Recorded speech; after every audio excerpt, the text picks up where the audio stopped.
everyone. Welcome back to FinanceRox. We have an interview for you guys today with Leroy. He is the owner of the channel 40andBroke and the author of the book Prison to Penthouse. And I'm excited to have him on the channel today. We're going to talk about side hustles and income. And I think he has a really good mindset when it comes to earning money. So I'm excited to ask a few questions. Leroy, welcome to the channel. Hey, thanks for having me. I've been looking forward to this. This is going to be fun. Yeah, it'll be good. Why don't we start with you telling us about like the purpose of your channel? The purpose. Okay, so let me not get off into the weeds. If I get in the weeds, you got to pull me back in because I'll do that. Sure. But the purpose of the channel was obviously just like any other finance channel to help people that don't know anything about finances. And I looked at it as I have a pretty unique viewpoint of it because I spent 11 years in prison. So a lot of people, they just assume, oh, I spent all this time in prison. You know, I'm not going to be able to make it. I can't do anything. I'm just always going to be a con, or I'm always going to be this. If I can do it, you're not shackled to your past. Therefore, anybody can do it. You just got to put in the work. Yeah. So, Yeah, I love that. And I think it's very relatable too, right? Like whether it was prison or some other reason, like a lot of people are tied to their past and like their parents. Maybe their parents were bad at money. So then they have all these beliefs about money that their parents had, or that, they can't like save money or pay off debt because of, X in their past. So I think it's very relatable content. I recommend it to everyone, whether they've been to prison or not. I also really like your channel because I feel like you talk to like real people, like people like me. I had like $49,000 worth of debt at one point that my husband and I have paid off, and having struggled with money like as a kid. So kind of a long time now of like thinking about money, and it's very difficult. And a lot of people really struggle, like you said, to, figure out money even. yeah, that's one of the things that I said in the workbook that I wrote. It was like you've got to figure out your why. And if once you figure out why you want to get out of debt, why you want to get your finances under control, then those speed bumps that you're going to hit, because they're not speed bumps, they're mountains. I mean, you got mountains you got to climb. I mean, you'll watch like Dave Ramsey. Like when I first started watching stuff, I was watching Dave Ramsey, and he would say stuff like, okay, this is what you got to do, X, Y, and Z. And it just sounds so easy when he's telling you about it. And then the next thing you know, you hit a roadblock and you're just like throwing your hands up in the air. What do I do? And that's why I say you've got to have that why. And the big channels are great to watch to give you that broad spectrum, the broad rules on how to do something. I don't like the word rules, but the broad ideas on how to do something.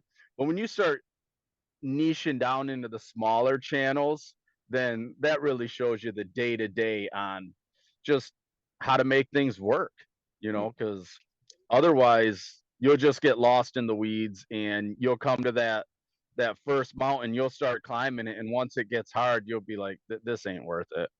Yeah. So you've got to know why you want to do it. Yeah, great point. Yeah, I feel like it's so difficult. I mean, once you start like trying to save money, you're basically attacking like all of your habits. Your finances affects, it's what you eat, which a Yeah. lot of those habits are very deeply ingrained. All of your shopping habits, online and offline. So I feel like people start and kind of get overwhelmed with like all the different habits that they now have to adjust, and trying to do it all at once is pretty overwhelming. Yeah. Well, whenever you start something new, you're always gung ho right off the bat. And then once you realize you're not getting that instant gratification, at first you're all excited, but you can't keep that excitement going. So you have to know that that's the one thing I like about Dave Ramsey. It's even no matter whether you use the debt snowball, debt avalanche, or whatever, if you set those small goals just for anything, and You set those small goals, that gives you something to look forward to, that gives you a quick victory, so now you're ready. Okay, it may have been a small goal, but now I jump onto this, and it's like the other book I'm writing. I authored the one book, that's the one that's on Amazon right now, and that was just a workbook to go along with a financial coaching class that my cousin wanted me to do. That's why it wasn't really in depth, because I never planned to sell it.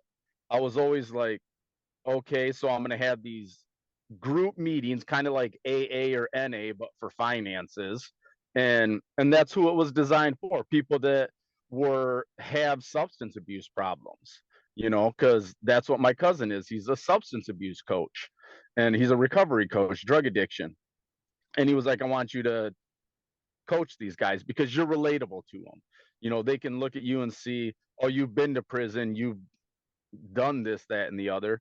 So the whole point of that book was just a brief outline. So I didn't put a lot of stuff in it. And I was like, I could tell the stories while I did the class, so I didn't put any in it. But I had also written another book beforehand, but it was real broad, and somebody edited it, and I'm getting in the weeds again, but somebody edited it, and they were like, look, you didn't talk much about being in prison.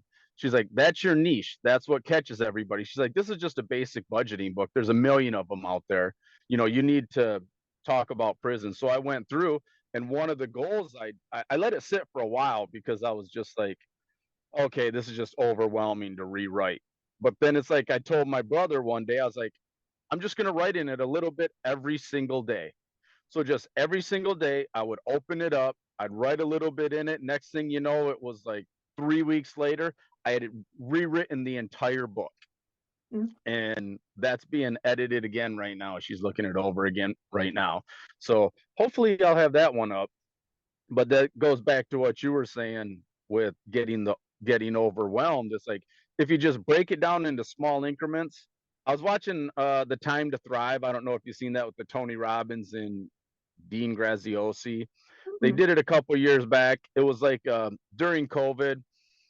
It was a 5-day seminar that it was all free for people to go on to, big Zoom meeting seminar type thing. But they had some guy on there, and he made the comment. He said, whenever he does something, he just reduces it to the ridiculous. And I'm like, that's pretty smart. And what he meant by that was, if you want to start working out, don't jump right into the gym and go, or go on a 5-mile run. He's like, if you haven't done anything, he said, just be like, I'm going to do 2 push-ups. He said, get off the couch, do 2 push-ups. How hard is it to do 2 push-ups? Mm. He's like, if you're saving money, you don't need $100. All you have is $1. Save the dollar. He said, reduce it right down to the ridiculous, so that it's just it's ridiculously easy to do. So I think that's the one of the best things I've seen about goal setting, that I was like, that I like that idea. Reduce it to the ridiculous. Yeah, So that's great. And, kind of to talk about income, you can apply that as well, right? Like start with little ways to earn more money. One of my questions for you is, kind of to talk about all the different side hustles you do. I know you do many. So what kinds of side hustles do you have currently? Which ones do you like for like ways to start earning money like a little bit at a time? so I've got on my phone, I'm always looking for some new app that it's like, hey, use your phone to make, whatever. I don't play a lot of games on my phone. So my wife would play games. I'd be like, why don't you download that app that if you're going to play a game on your phone, it pays you to play the game. So she did that, and I don't know how much money she has on it or whatever, but it's like I do stuff like that. I've got a debit card that gives me Bitcoin rewards for using it. I don't use it that often because my credit card gives me more in cash back, but I can't use my credit card to pay my mortgage, but I can use a prepaid debit card. So I Oh, put the money on the debit card. They don't charge me what do you call it? It's like a service fee or processing. yeah, they call it something at my bank, like a convenience fee. Oh. for just using your debit card instead of drawing it right out of your account. So they don't charge me for that. So once a month, I'll put the money for my mortgage on that prepaid debit card, and then I'll get Bitcoin rewards. So I've got that. I've got something else that uses my phone to, I don't know, track data or something. Mm. And it gives me every $20 you can cash out to PayPal, but it takes like 3 months to cash out, so you're not making a ton of money. I've got another app that's very similar to that. It gives you 50 points a week, and every 1,000 points you can cash out $10. And that's the same way. It's like, well, I mean, $200 a month. So you need 1,000. So it takes about 5 months to make $10, but you're not doing anything with it. Just once a week, you click a button. Yeah. Um, I think I mined some crypto on my phone. It's not even on the exchange yet, so it's not even worth anything. So I'm just waiting. I've just been mining it for years. As soon as it gets on the blockchain, if it ever does, it's hopefully it'll make some money. So it'll be one of those things where all I did is go on there once a day, and you know, um, so I've got that. It's called Pi, something like that. PI, like 3.14, the symbol Pi. Mm. So there's that. um all the apps, the receipt apps, Ibotta, Merrifield. Drop is one that I just started using, and you like link your card to it, and like every time you go to McDonald's or something, you get so many points. There's all these different stores that gives you points, and you can just go on there, and if you don't use it to buy anything, you can do surveys on it, and then you can play games, and it gives you so many points for playing the games. I've got my book that's made me a bit of money so far. It's made me about $250, but that's because it was brand new. Everybody, boom, went and bought it, and then now it's just kind of petering out. Maybe a sale or two here, a sale or two there, but hopefully I'll have another book. I'm getting ready. I'm working on an investing course, but I'm going to have that's just going to be a free investing course. Um, but it's just trying to build my brand, and then I changed my mindset.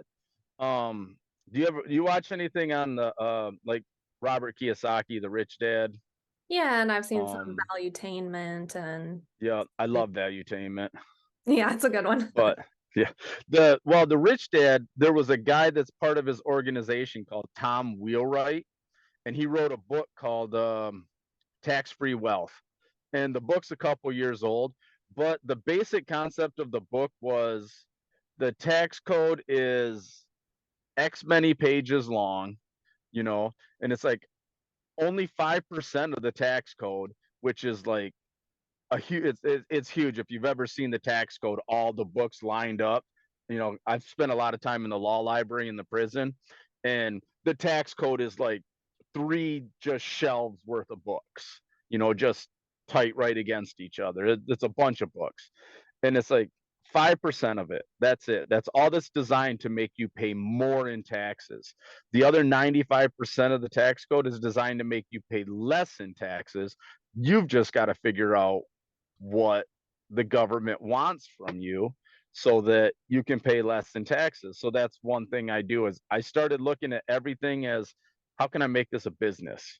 How can I capitalize on this in order to write this off so that I keep more of my money? Because to me, that's what it doesn't matter how much you make.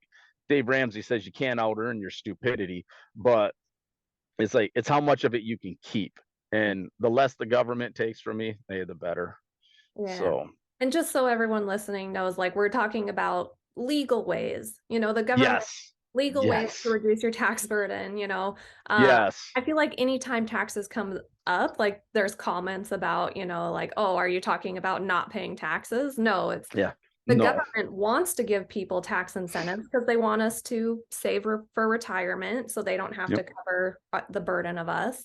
They want us to have a certain level of, financial stability. So there are yep, lots of ways that you can, if you're careful about like your thresholds, like if you're careful about like, oh, how much you earn, maybe you can maybe you can contribute a little bit to like a traditional IRA in years where you're like close to going over like different tax thresholds. So anyway, Yep. yes, Yeah. legal That ways to reduce your, it exists. I have a tax lady that the lady does my taxes. I don't go to like H&R Block or anything like that. I go to a private business. She does my taxes. I call her all year long, and I'm like, "Can I write this off?"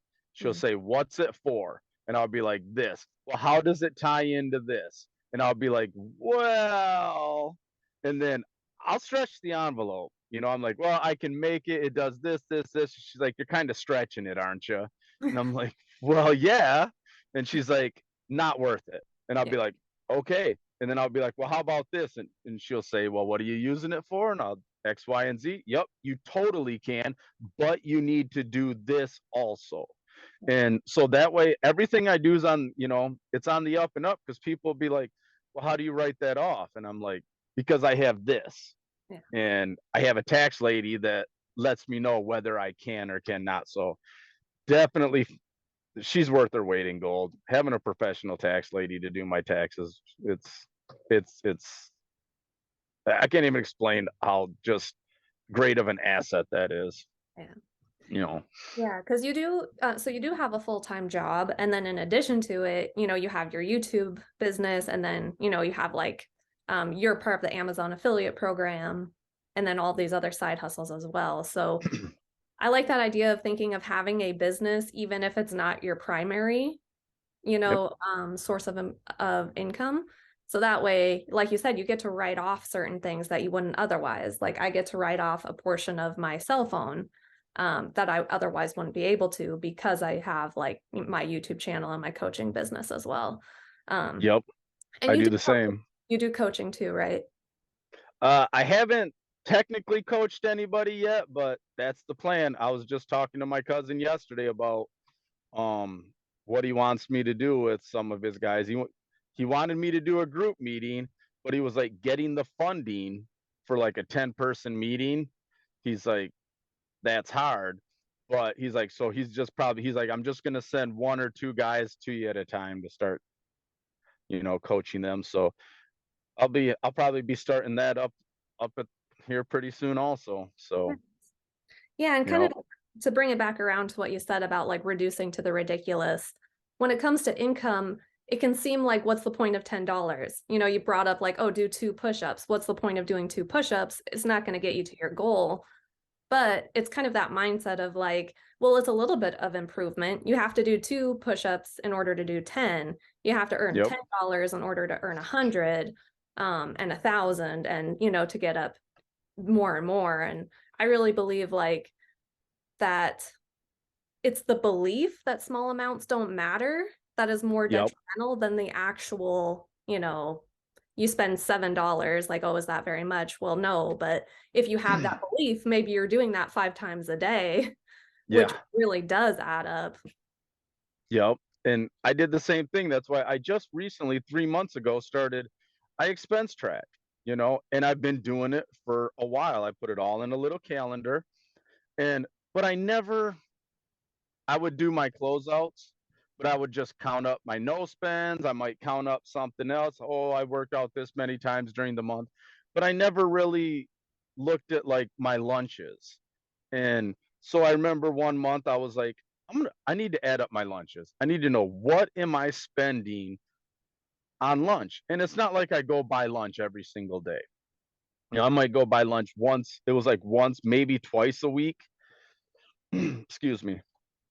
And I would be like, okay, I added it up. I was like, it was $92. I'm Mm, like, that's $92 in a month that I spent on lunch, because I was just like, I don't feel like eating the leftovers I brought.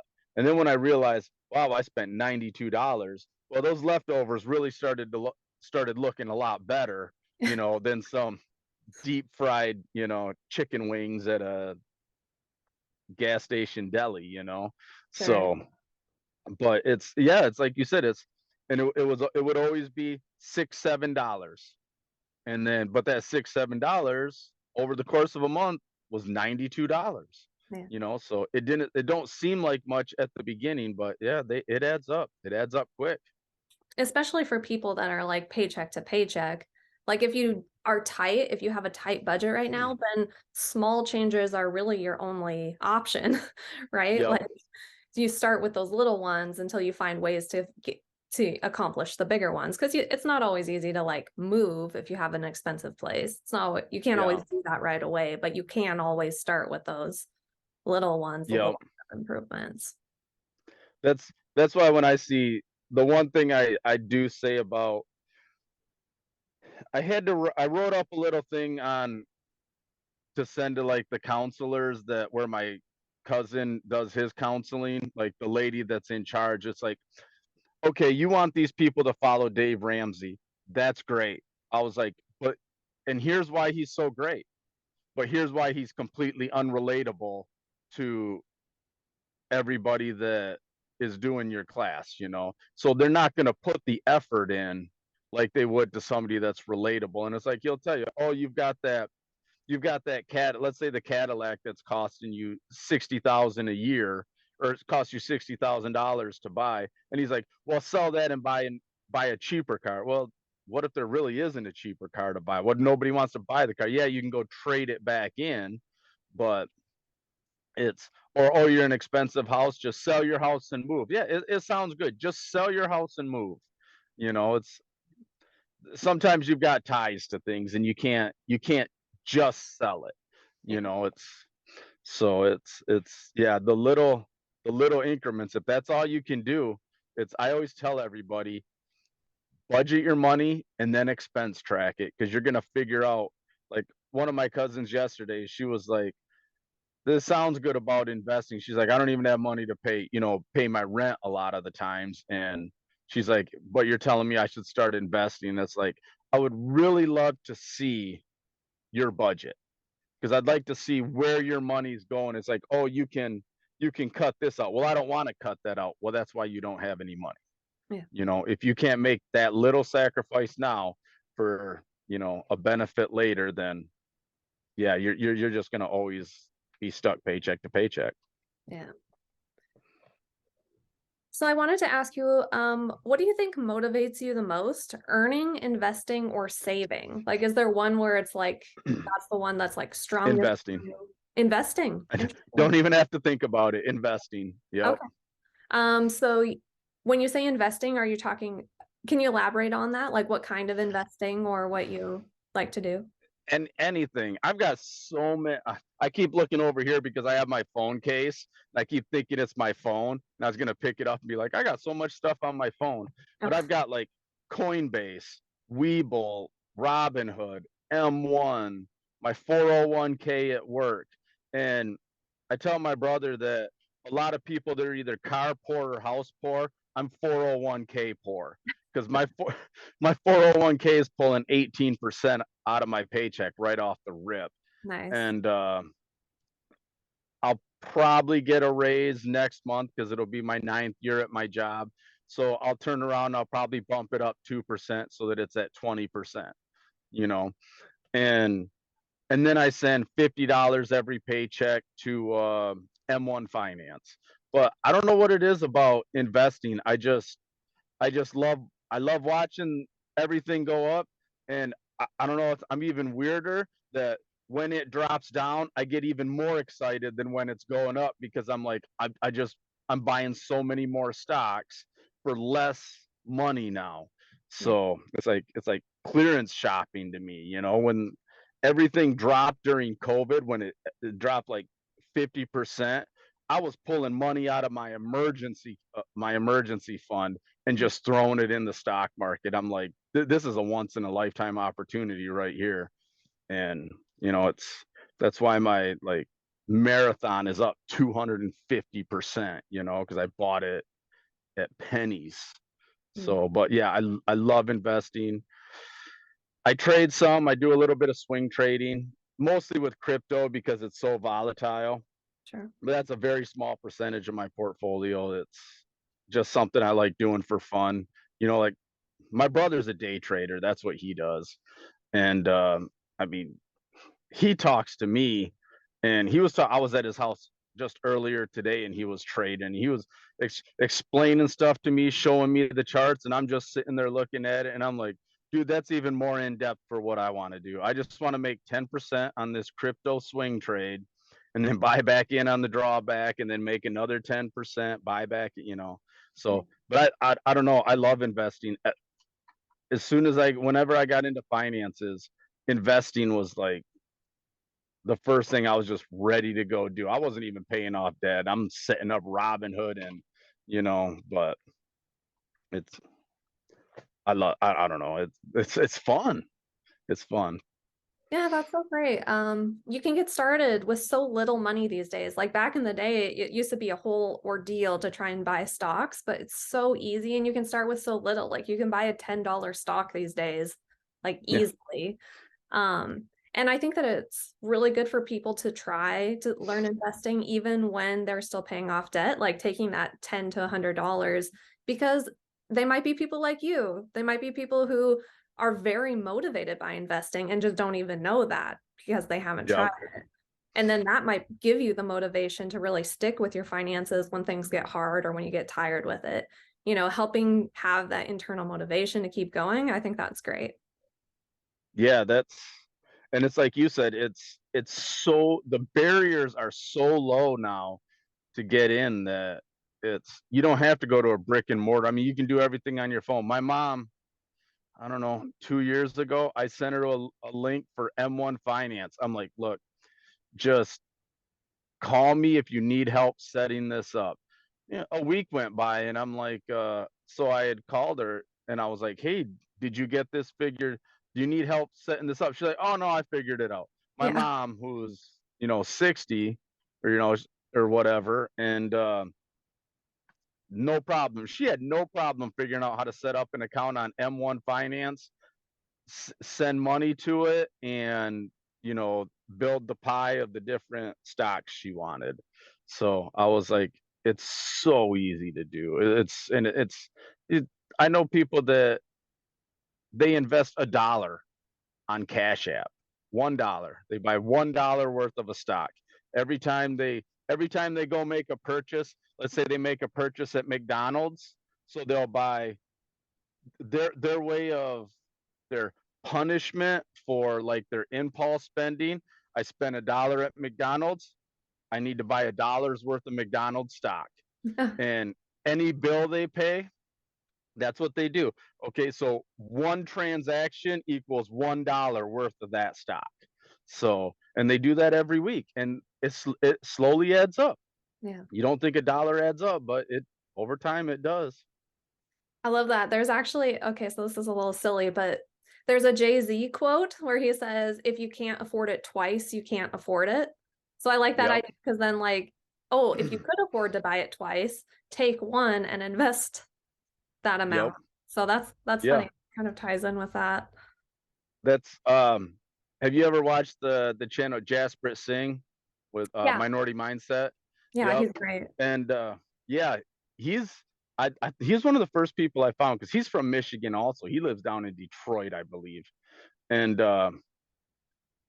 but he made the comment, if you can't afford 5 of them, you can't afford one of them. Oh, And okay. I was like, that's very similar along the same lines. And I was Yeah. like, that makes sense because otherwise you're just putting it on plastic money, and you know, so that's probably a rule I should live by sometime. It's a good one, I think. Um, So let's see. So I wanted to invite you onto the channel after I watched one of your videos where you said that earning is easy. And a lot of people have a mindset that earning money is difficult. So do you want to like go into a little bit about that? Like, yeah, just tell us a little bit more about how that came to be. Did you always That, believe? no, I don't think I did. I kind of did because you've got the belief of hard-earned money, and I think I was watching. I don't know. I was reading one of the Rich Dad books, Robert Kiyosaki, and so this is where the mindset comes from. And he had bought something for maybe his mom or his dad or something are like, well, we don't want you to spend your hard-earned money. And he's like, this money wasn't hard-earned. He's like, this money was easy. And he's like, money's only hard earned if you have to work hard for it. And I'm like, oh, that's pretty good. I'm like, my job, there's very little physical with my job. My job's it's pretty easy. I drive a truck. I hold the steering wheel, press an accelerator and pay attention to the dumb people driving around me and react to them, you know.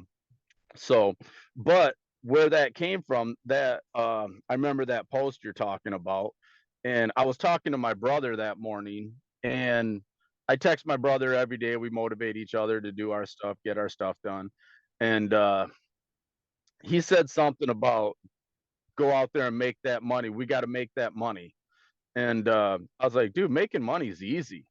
I was like, investing is the hard part, and so I started thinking about it, and I was like, yeah, I think I'm gonna put that on Facebook or something. So, and the whole point was, I'm like, I've got videos, just, and I'm sure you do that. You have them as well. Just videos about how easy it is to make money. I'm like, we're doing it right, right now at work. I said we're trading hours of our days because somebody is willing to give us money to come do something for them. You know, I was like, I found $65 in vending machines on the ground because money is so easy to find that people just throw their change on the ground. And you think, oh, I only dropped 25, 35 cents on the ground. Well, I picked that 35 cents up.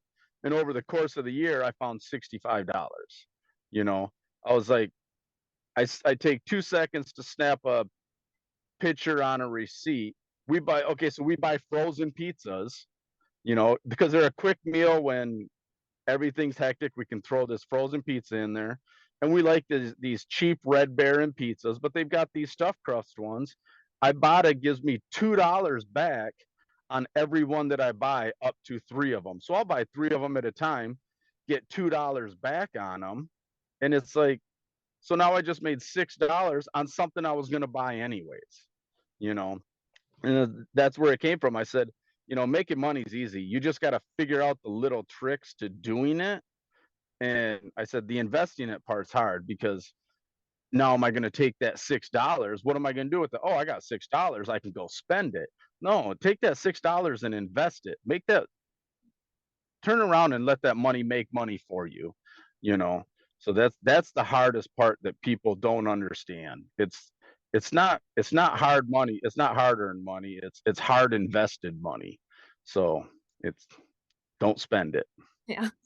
So is that something that is that how you thought of it, like when you were young, like before prison? And not to say you're old, but when you were I'm younger, old.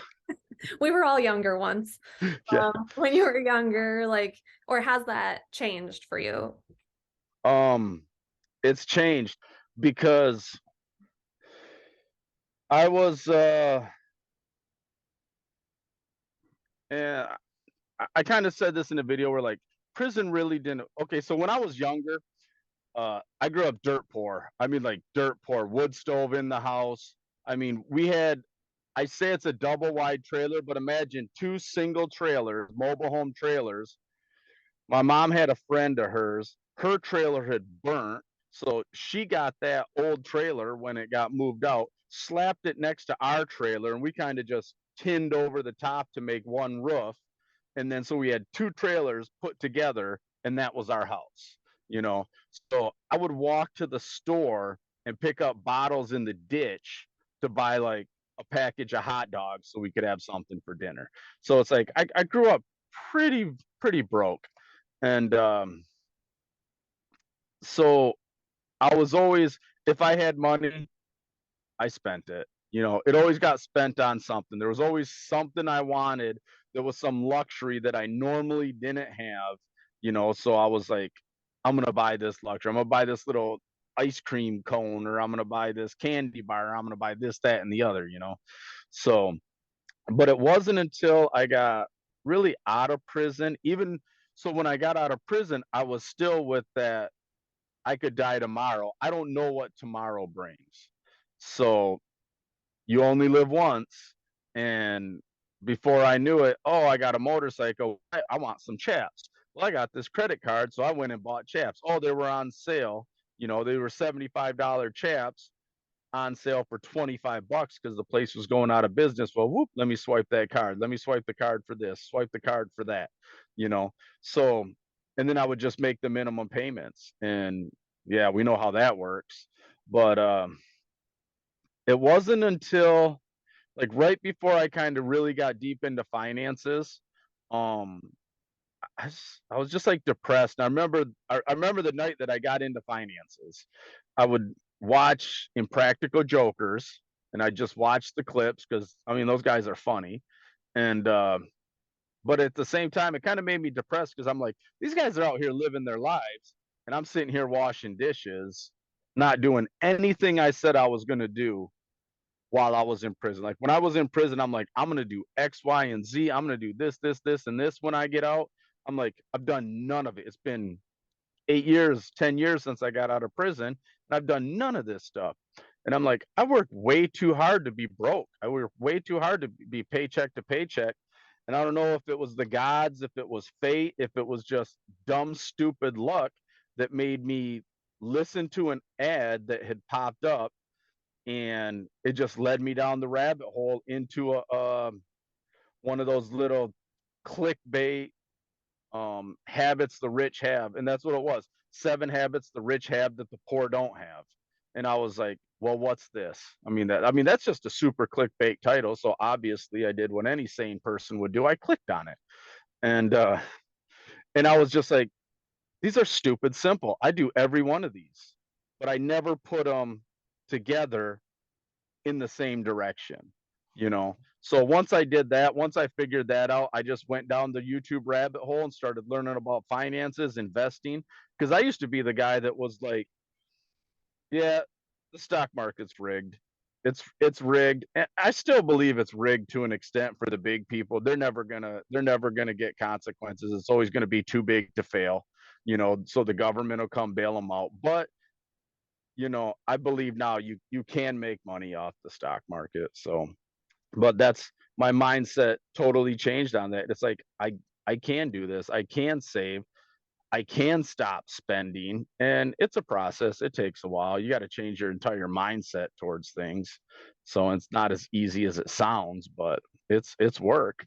You got to actively do it. Yeah. So, Yeah, that's great. And I like that too. Like they say that the average millionaire has 7 streams of income. So, thinking even just knowing that and being like, oh, I have one, it can be a bit of a wake-up call as far as like what actions you're taking compared to what actions people take that, do well with money or have more money. yeah. Well, I will say the one thing about that, the 7 income streams, I believe it was Mark Cuban, but I think it goes back to Andrew Carnegie with Napoleon Hill with the Think and Grow Rich. He was like, yes, multiple streams of income is great, but if you notice, like people like Warren Buffett, all these people that are really rich, they had one stream of income, and once they got solidified, once they built, their foundation, then they branched out. And it was like, I think it's Think and Grow Rich, where Andrew Carnegie said, put all your eggs in one basket, but make sure that's a really strong basket, so that your eggs are protected. So, and then once you protect those eggs and build them up, then you branch out and work on more. Otherwise, you'll stretch yourself thin trying to run 7 income streams at the same time, Yeah. you know. I think that But I've always kind of wondered about this because sometimes people talk about streams of income like I have a book or I have 3 books, and so they might count that as 3 streams of income. I've also heard some people refer to it as like dividends as one stream of income versus like earned income versus um, like growth on stocks as one, royalties, real estate. So, you can think about it both ways and, be like, yep, oh, how many do I have when I look at just like places where money's coming from? Like you could say yep. Amazon, 3 books on Amazon. Is that one stream of income?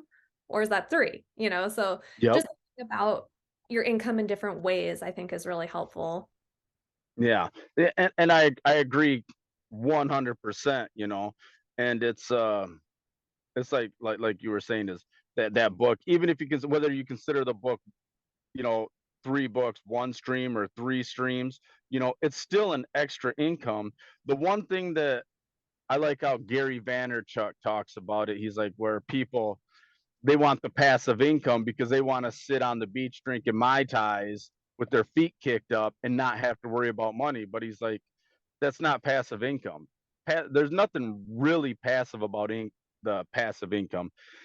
You have to put some sort of work into it. Excuse me.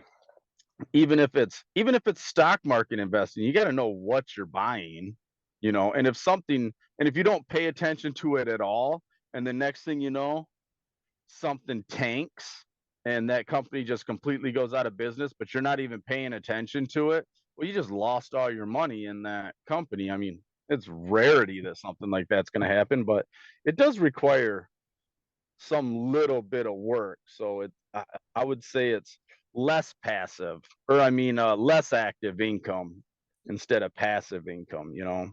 Yeah. But it's, as I long as you can make money while you sleep. yeah, That's the whole goal. No yeah. matter what it is, I don't care if it's a penny. You just made more money. I think that's good to set the expectation because, yeah, a lot of people think passive income is like literally money for doing nothing. But yeah, writing a book could be considered passive income. You're just doing the work up front and then reaping the benefits for longer period of time. Yeah. Well, what was it? I was just watching a video where somebody was saying, "Oh, you look at all these influencers." It's like a lot of people, the kids nowadays, it's like they ask them, "What do you want to be when you grow up?" And it's like, "Oh, I want to be an influencer," because they don't really do anything. It's like, well, they really do. I mean, my YouTube channel, the videos are pretty, it's just basically me sitting in the truck talking to my phone. And it's still time that I have to put in. And I mean, that's pretty basic. There's not anything that's real catchy about my videos. And I am trying to change that a little bit. But it's like those people that are the Logan Pauls or the Mr. Beast or the stuff like that. Those guys, even in the finance realm, Graham Stephan, Meet Kevin, it's like they're up at 3, 4 in the morning researching their videos. I mean, they put in work. It's work to do what they do. Being an influencer isn't just the I fly out here and have fun hanging out at this party. They got to put in a lot of work for it too. So, and I don't think people see that. Right. I think people do that on the expense side of things too. One time I was hosting a meetup and so I was sitting in a coffee shop and there was another guy that came and sat down in the meeting room, didn't know that it was, that I was sitting there waiting for my meeting to start. So anyway, I started talking to him about finance and he had said that in his dream world, someone else pays his bills. And the percentage of people that like have to do zero work on their like reviewing their spending, or like people who are so rich that they don't have to do anything or are rich enough to hire someone is like pretty small. And Yeah. then, on top of that to say like, oh, you want someone else to handle it, like that doesn't work out all the time. Like even that manager of the money sometimes takes it. So having a Yep. realistic expectation, like I think that the goal should be to have managing your money be easy, quick, and fun. Like, Yep. and I'm sure you'll attest, like you hit a point where looking at your money was stressful and then it kind of becomes fun. Like you said, you love seeing that balance grow, right? Like you get to the point where you actually kind of enjoy it where you didn't before. Was it was it you that just posted that said you go over your finances like once a week and it takes you about 10 minutes every Sunday night or something to hit like 4 or 5 different accounts, and bing bang boom, you're done? And it's, yeah, once you get everything set up, it's not that hard. It's not that hard to really do. It's like you said, people are so used to making money complicated that they just throw their hands up in the air because they don't know where to start. They've never been taught. And that's where the whole point of like my channel, I thought I seen a bear out in my woods. I'm like, Oh, are you serious? There's a bear? But no. okay, But good. it's like that'd be like the whole point of my channel, your channel, is to show people that, finances aren't hard. You just have to know how to do it. Just take that step, learn how to do it. Yep. So let's see. I wanted to ask you, a lot of people when it comes to income believe that earning money takes away money from other people. And so then like there's a negative association for earning money. Do you think that? Do you believe that? Is that something you've had to overcome? No, I'm 100% capitalist to the core. Right to the core. I'm not a crony capitalist. I don't believe the government should go in and pick winners and losers. Stuff like that. I believe that companies should fail because that's the one that's what capitalism's supposed to be. You have what did they say on value attainment? There's four things. You have the right to succeed, the right to win, the right to earn, something like that, but and the right to fail, the chance to fail. So it's like, but if you take away that chance to fail, well, now it's just become crony capitalism. And that's why I think so many of the younger generation hates capitalism, because all they know is crony capitalism. It's not real. The only people that have real capitalism are the small people. The mom and pop, the small businesses. It's like they're accountable. But when you start having big corporations, then the government will be like, well, too big to fail. But that's, to me, that's crony capitalism. It's not real capitalism. I don't think just because I made a bunch of money that um somebody else is losing out, because that money goes right back out.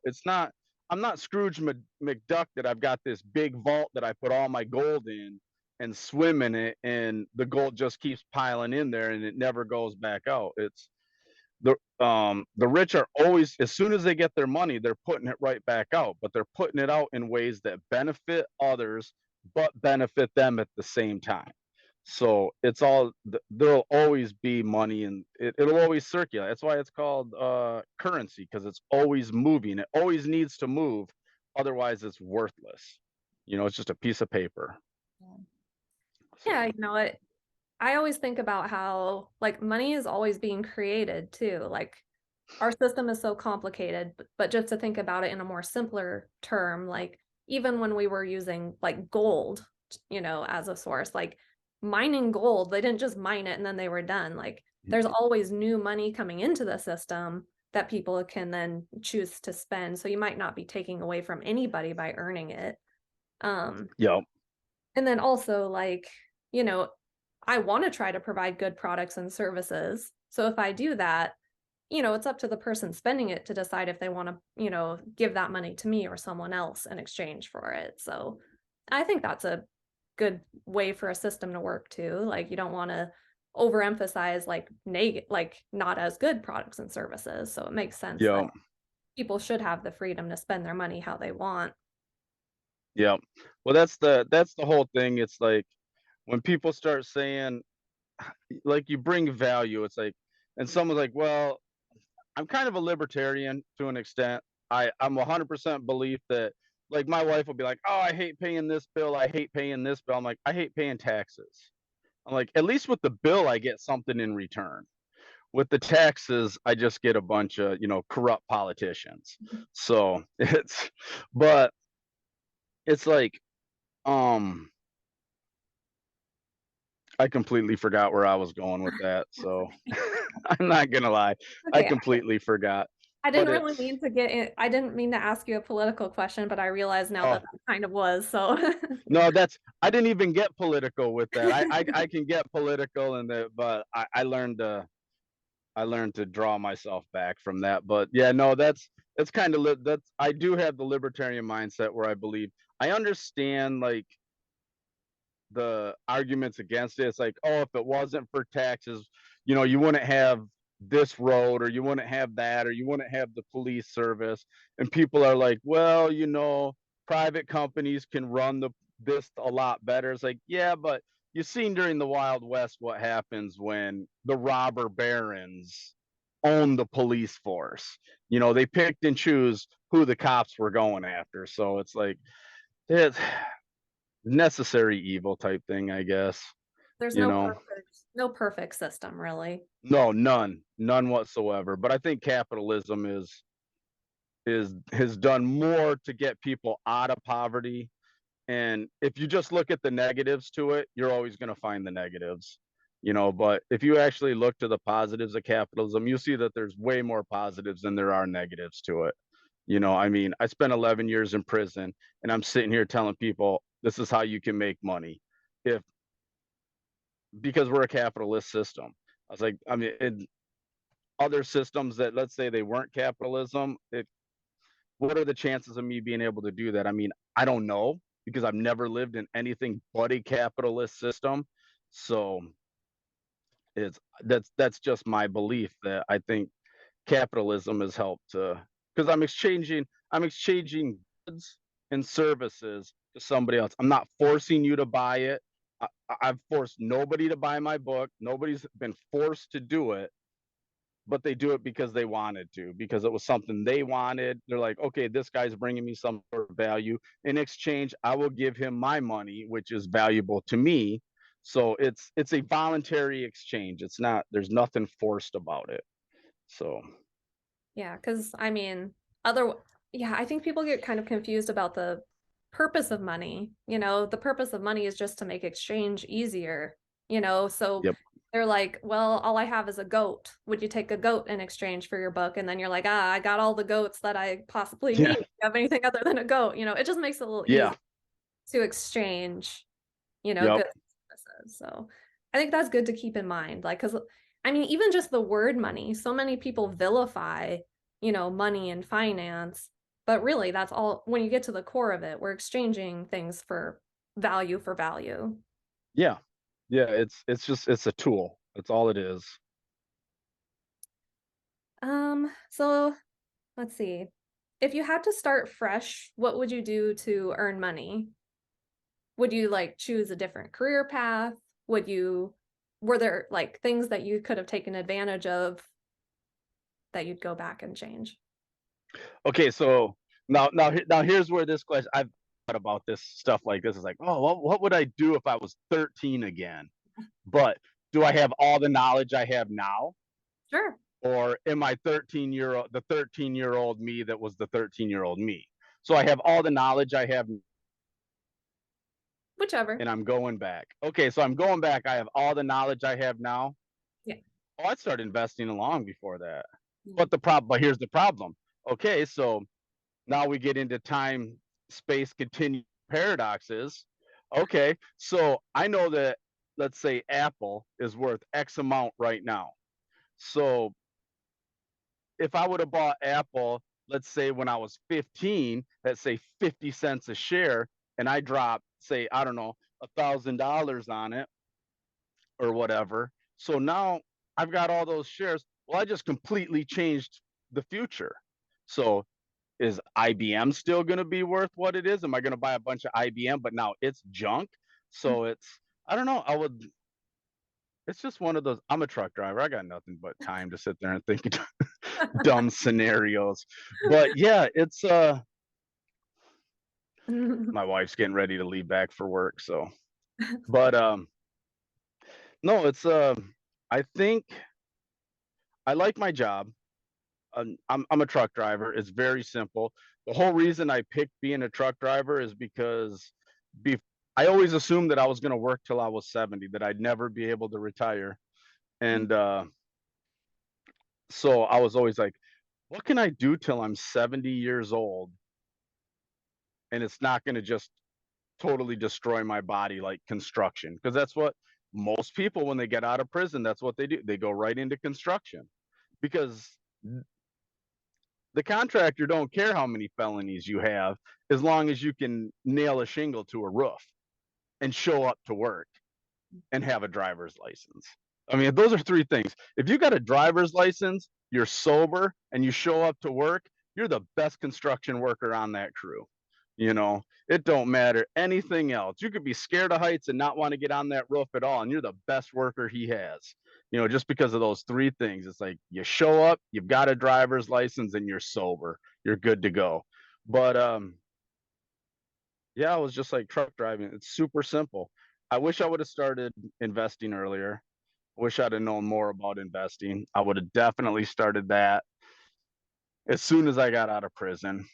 But there wasn't any Robin Hood, there wasn't anything like that when I in '08 when I got out of prison.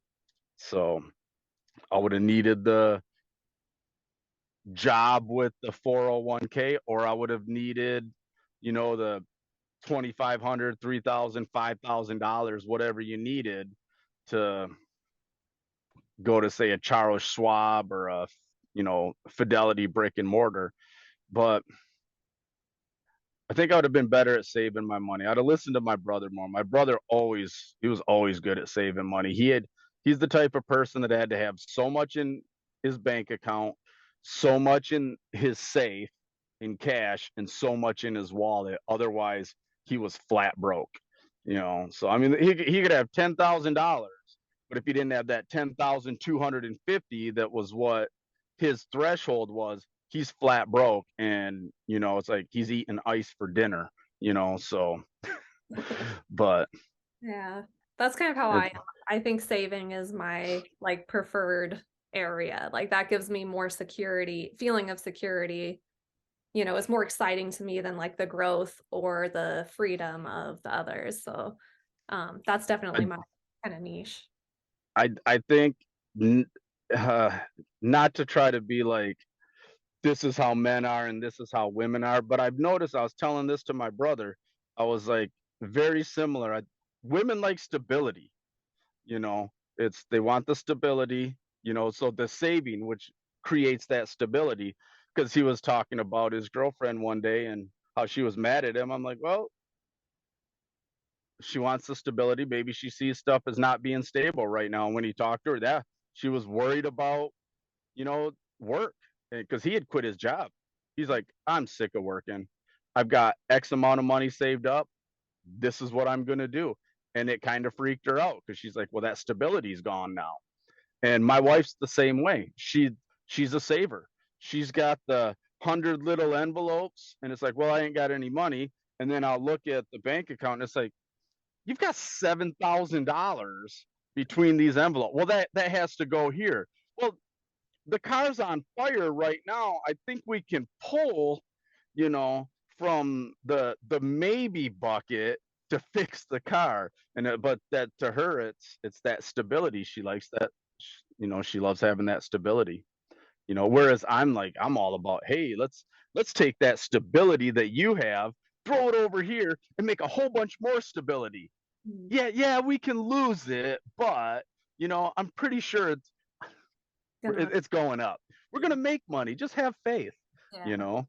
So, but yeah, I think she really likes the stability also. That's it's interesting that you say that. I've never thought about like your brother's wife that said it seemed like it's almost income that made her feel like a sense of security. Whereas for me, it's like balance in the thing. Do you feel like if your money is growing, does that make you feel more secure? Like, is there? No, well, maybe I do like the savings, because I will say I love watching the stock market go up and up and up and up. Because then I'm like, oh, look at it, we're going to the moon, blah blah blah. And but I do like this. I like having the money in the savings accounts also, because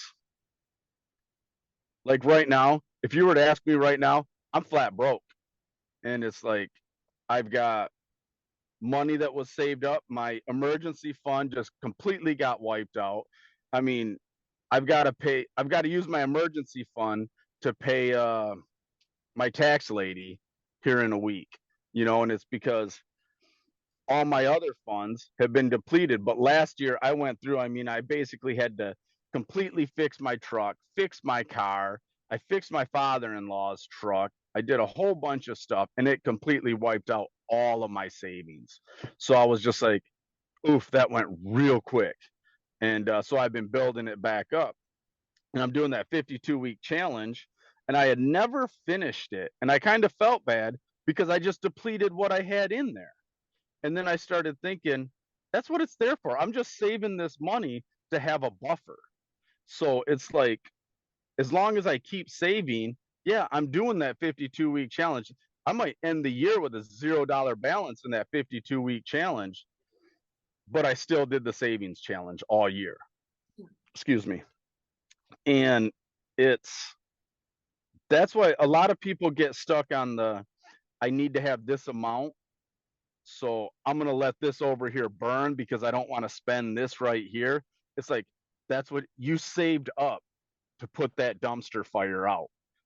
That's what this saving is for. Because otherwise you just become a miser and the money's over there, but it's like it's your safety net. You can build it back up. And that's where I've gotten to. I've really gotten to that point. It's like, okay, yeah, Leroy, you have this money here. It's gone, but you can build it back up. You've already shown once that you could build it up, twice that you could build it up. You know, you just got to do it again. You know what to do. Just start implementing everything. So, you know, Yeah. it's Yeah, that's great. I feel oh, that too. Like you get to a point where you feel confidence in your ability to earn and hold on to money. Um, yep.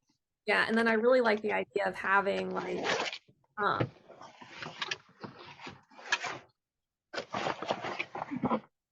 Oh, uh, sorry. I'm in my oh, it's car okay. and it feels like it's 100 degrees in here. Oh, I'm sorry. I've kept you much longer than I probably No, should. no, no. You're fine. You're fine. Um, but yeah, I like how you said that that's what that money is for. I think managing guilt with your savings account is really important. So having money that's like, here's the money that's like long-term retirement. You said you have your 401k, and then you have some money that's for short term. Like that's exactly what it's for. Those unexpected medical, unexpected vehicle expenses.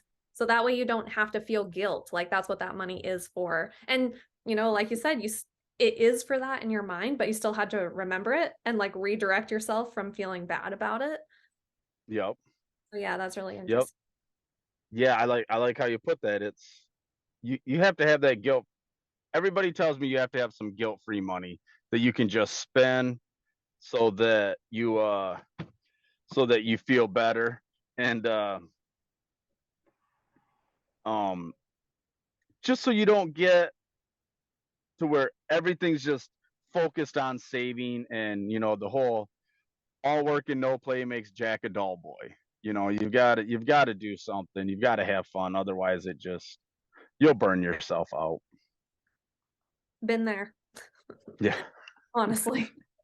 Uh, okay, and I was gonna try not to ask you about your how you track and save because I was trying to focus on income and investing, but I can't help it because I like how you do it. You have your calendar, and each day you put the amount that you spent and what it was on. And I just wanted to point that out to people, and maybe I can get a photo from you to include on just showing your calendar. But I really like that because it's very simple, and you don't have to have a bunch of stuff. Do you have it? I was just looking to see if I did, but I keep it in my work backpack, and my backpack's in the house. So no, unfortunately, I don't. All it is it's a my wife gets them from work. She works for the school, and so like um a local credit union comes in and they give them those. It's like a fiscal year. It lasts from June to June the next year, so it might be June 23 to June 24, and um then they'll come in like here pretty soon. They should be bringing them in the 24, 25 years, or no, what are we in? We're in 23, so it'd be 23, 24. And she's just like, here, and she gives it to me, and then that's what I don't even spend any money on it. But yeah, it's uh, I say that expense tracking is probably the most important tool in a budgeter's toolbox, because budgeting's fine, but budgeting just tells you this is the money I have coming in, these are the bills I got to pay. And when people do a budget, that's basically what they write down. But when I expense track it, I just spent $5 over here that was an impulse spend. Well, that's not on my budget. That's not on my monthly budget. But once I expense track that, then I can say, wow, 10 times I impulse spent $5.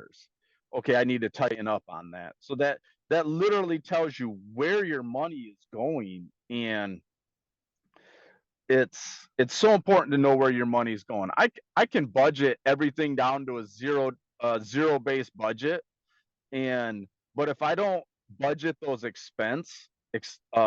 impulse expenses, well, now my budget just went to say -10. Now it's -15 because I budget all day long, but if I'm not paying attention to what I'm spending the money on, then you're just you're just putting yourself in a world of hurt. And that's why I love that calendar. It's just I can keep it with me at work. It's small enough to keep in my backpack, and I can write everything down on it, big enough that I can actually read it, know what I spent the money on, and I can go back and look at it at the end of the month. It's to me, it's just genius. Yeah, genius in its genius in simplicity, and yeah, very simple, easy to do, inexpensive. So I love all those things. A few Yep. questions about it. Yep. How do you work with your family? Do you ask your wife and daughter like what they spent money on and add them, or is it strictly your spending? Just mine.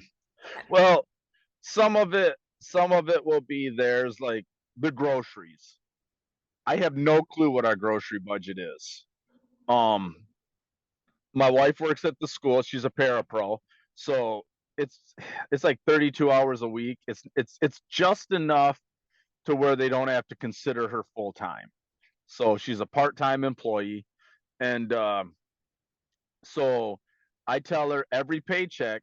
We sat down and we figured it out. These are our bills. Um, she wanted to get out of the full-time job she was doing, and she wanted to start working for the school. And I was like, okay, let's figure out what we need to do to make that happen. And she's like, well, we need X amount.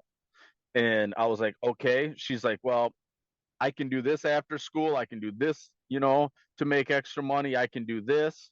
I was like, I can work Saturdays. I can go in early. And it was, so we did all that. So she basically, now it's just to the point where it's like, I get paid. I'm like, I'll get paid every other Friday. So the Thursday before I get paid, I'm like, how much money do you need? And she's like, send me $500. So I send her $500. She budgets. It's a tongue twister. Budgets She are budgets, she budgets it out, and for the stuff she needs, because I'll pay a handful of bills, and she takes care of like groceries, the electric bill. I don't even know what my electric bill is. I haven't even a clue. I couldn't even. If you ask me what's your electric bill right now, I'd say I don't know, maybe $200. I don't know, but my wife can tell you exactly what it is, and because she takes care of that bill, so I don't have to worry about a lot of the day to day house bills. So it's the same with groceries. So we'll go grocery shopping, and then I'll put it on the credit card to get the cash back, and then she just transfers the money to me, and I put it in a credit card account so that that money to cover it's not getting spent. But no, I have no. And as for what my daughter spends, I don't know. That kid don't spend money. she That doesn't. kid's got more. She's got more money in a bank account than me and the wife combined. That's nice. Maybe we should have another interview and do like managing money with your spouse or like with your Yeah, family. That's a good yeah. topic. If I could get my wife on the camera, maybe. My husband's not into it either. He's in Yeah. the other room working. He's like, But that's like my work. Josie would get on. She Yeah. likes being on camera. But I had a video a long time ago. I'm like, so everybody wants to know what's it like having a super famous YouTuber for a stepdad. What have you learned about finances? She's like, I don't pay attention to anything you say. I just want to be on camera. Oh, that's funny. But that kid won't spend nothing unless it's an antique. If it's an antique, she don't care. She'll buy it because she's like, I don't know, she loves antiques. I think the most expensive purchase she's made recently was like a 1960s fur coat that she found at a resale store. She paid $80 for it. Yeah, $80. But come to find out, it's like a $400 jacket. Oh, wow. So, and she knew because she knows that stuff. She looked at it and said, "That's real fur. That's real." And so she bought it. She's like, "That's worth the $80." And then they looked it up online and they found similar ones for like 400 or 500 bucks. And I was like, hmm, you know, Is she gonna flip it or is she gonna keep it? no, she keeps it. She wears it. Nice. She says that she feels it's ethical. She's like, if I had to go kill a minx right now for a fur coat, she was like, I don't even want it. But that one's already dead. It's old. It's from the 60s or 70s or whatever. She's like, I can feel okay wearing it. Yeah. So, but Okay. And the other thing about your calendar I wanted to ask is do yep, you type them up, your expenses up at the end of the month so that way you can have like an annual total, or do you, if you wanted an annual number, would you just flip back through and add up stuff? I've never done that. That's a good idea. I should do that. It's a I little fussy. It's a little fussy taking paper transactions and typing them up. I have tried it. yeah, I do. I do have like so we've got cattle. So I've got a farm account. I've got the P2P financial, which is my coaching business, and then I have and I keep all these in Google Sheets for my for taxes, and then what the wife writes off for her job and stuff, working at the school, and so I'll use Google Sheets for all that, and I'll keep track of like how much I cashed out on Ibotta or Fetch or whatever reward apps, so I can keep track of that. So I can go back and look at that and be like, okay, last year, all just using all these apps or whatever, and the money that I found on the ground, I made $465. I can look right at it and know exactly how much I made. I can know exactly how much I spent, what went where. But yeah, that would probably be a good idea. Then I could be like, oh, we spent I'm like, hey, we just spent $20,000 on groceries. I don't remember eating that much, you know. But that's kind of a good idea. I mean, even if it is a pain, but yeah, I should try that. Yeah, I like to That's do a good that because idea. it's kind of the same as like you talked about, like adding up how much you spent on lunch throughout the month. I feel like it's kind of the same thing. Like you look at it daily and it's like, oh, daily it was, $7, $8. Yep. But then when you look at it monthly, it feels a little different. And I Yeah. feel it's the same when you look at it annually. You're like, oh, Yep. okay. Yeah, Yep. that did add up, in fact.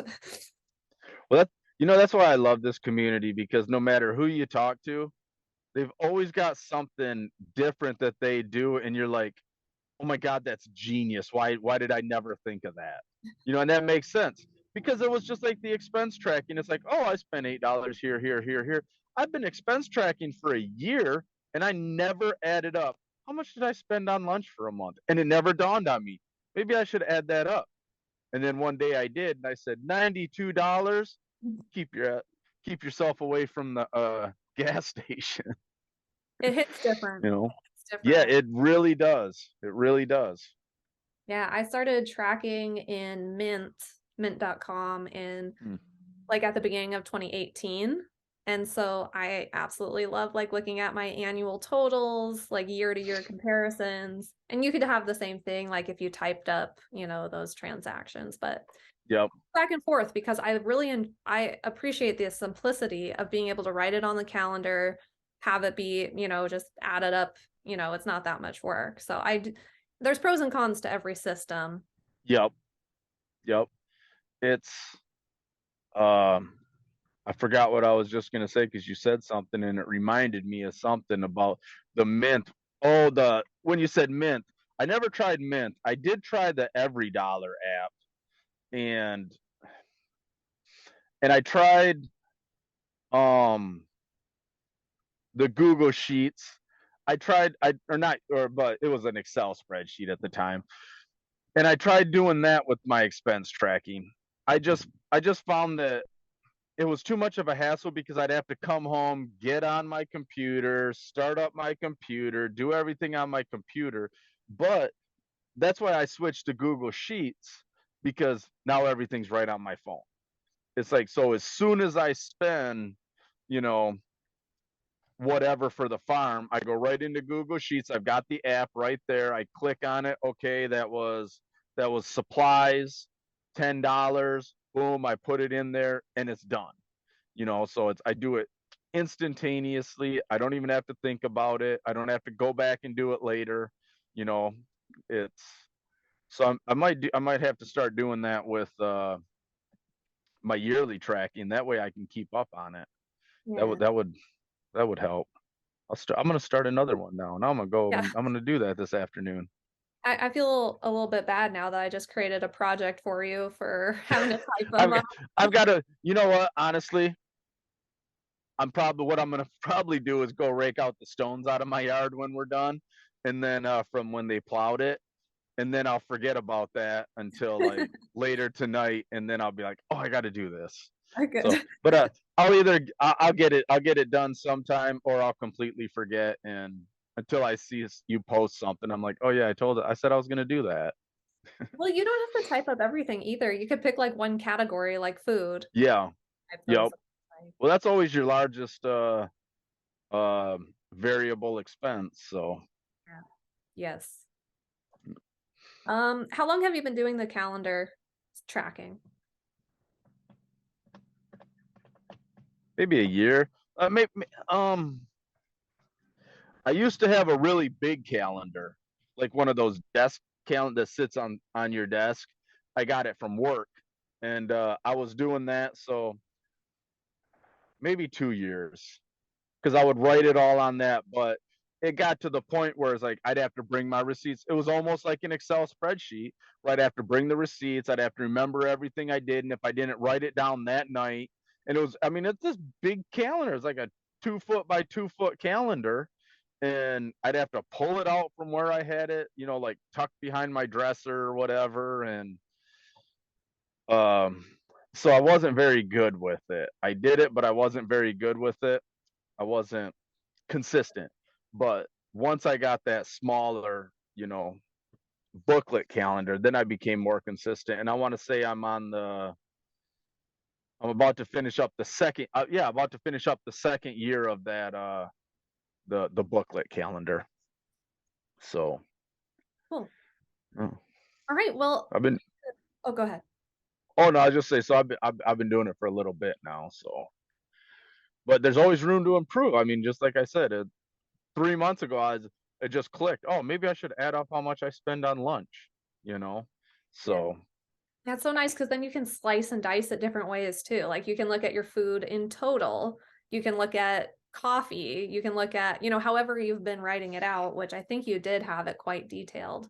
Restaurants, groceries, yeah, you can slice and dice it different ways and be, to get different information. So, yep, yep. I try to put down whatever store I've gone to, and I usually round it up. So if it's $10, that might have been a $7 or $8 expense, So I round it up to like 10 or 5.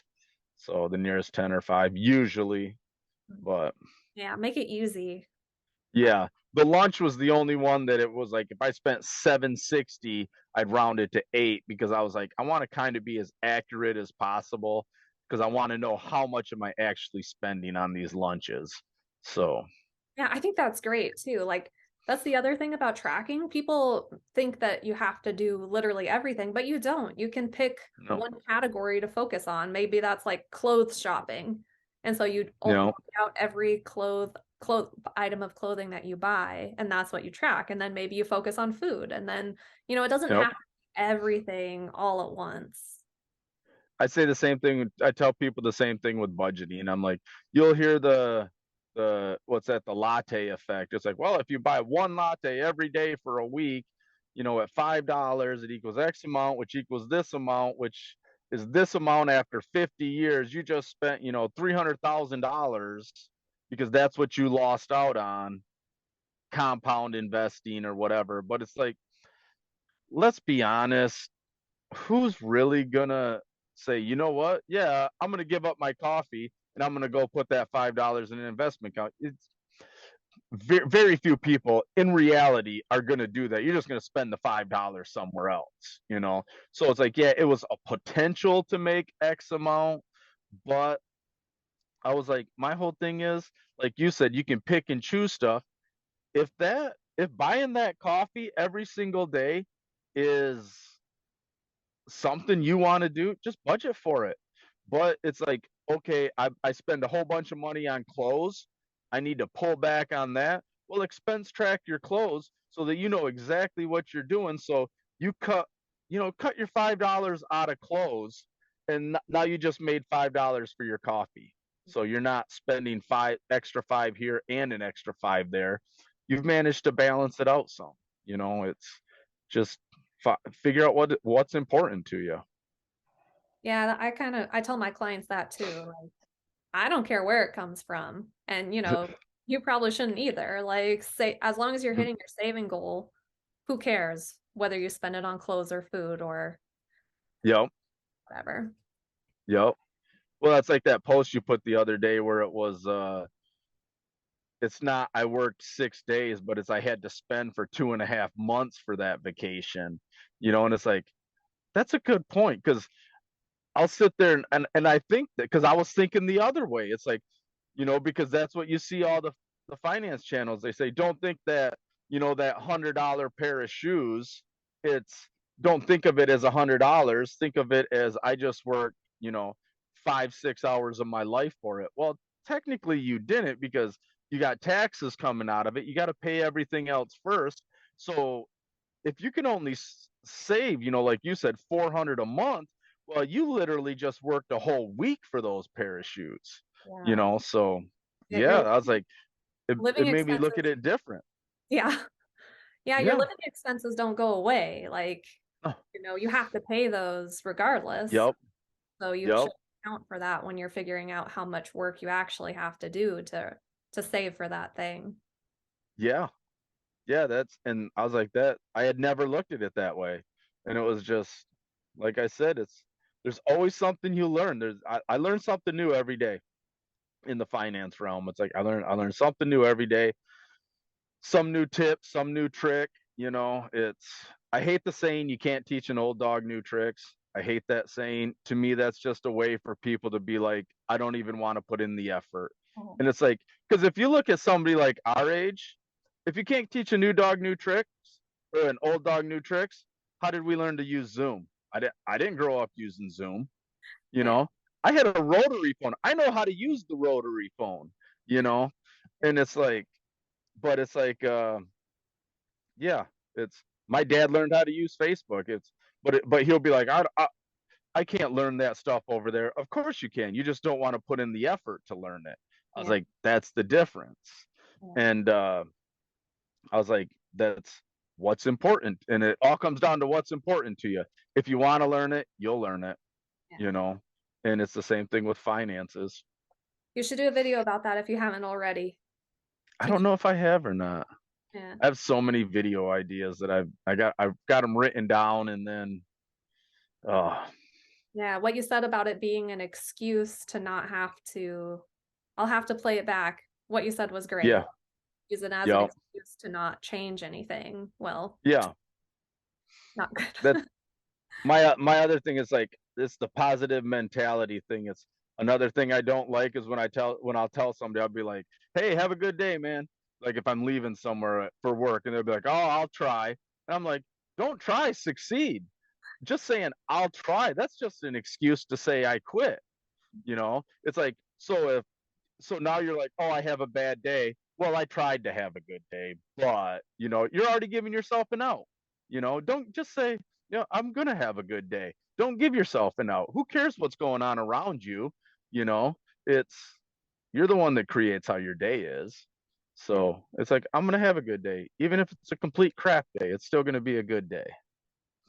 So Well, thank you again, Leroy. yeah. It was a great interview. Where can people find you? Online. Well, Online. online, yeah, yeah. Um, I've got my YouTube channel, 40 and Broke. I'm a huge sensation on Twitter with my whole 4 followers.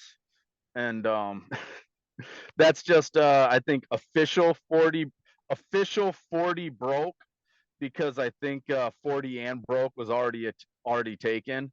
So I just had official 40 broke. I'm on Instagram. I think it's Leroy underscore official 40 and broke. And then Facebook, I've got a 40 and broke page. So that's about all I do right now. YouTube, and then the Twitter, Instagram, and Facebook. That's about it. Working on a website. One of these days I'll pay somebody to just do it and finish it for me. So, but until then, I'm just on the main platforms. Sounds good. Thanks again. And you guys let me know in the comments if you have any follow-up questions for Leroy, and or go ahead and ask him, and then we can go through the chat and have you answer any if there are questions. So thanks guys, and until next time, I hope your finances rock.